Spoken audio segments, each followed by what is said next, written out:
Hello, Tom. Watched your video. I like it. I have some things that I wrote down here that I just wanted to share. Um, so, military presence is beneficial for the East Asia theater. I totally agree. It does maintain stability and peace. I thought it was really cool how you mentioned that China, Japan, and South Korea are in our top 10 trading partners. Excellent, because trade is so vital for all of the countries of the world that our Pacific presence actually, and specifically on the Korean Peninsula, help to maintain order that's necessary for trade.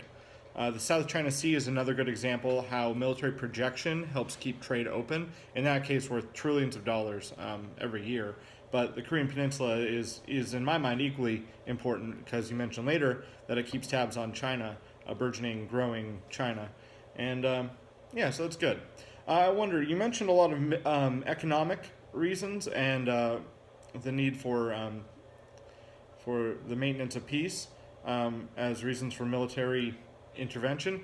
I'm wondering, do you believe that there's a human element that would require U.S. intervention? Protection of fellow Christians, fellow capitalists, fellow Westerners. I know that they're in the East, but they live in a Western world. And so I'm wondering, is there anything, is that more important than economic reasons? Is it less important?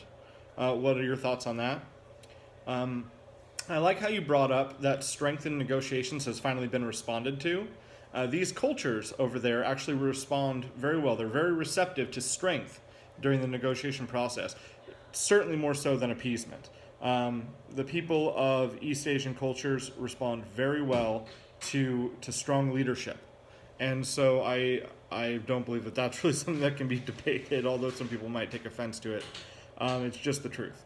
And so I think that coming from that position in negotiations has lended us some credibility that we may not have had before. John 15:13, I did the same verse. I believe that it's different from what you said. I do believe that it means that laying one's life down militarily in defense of the weak is a righteous thing.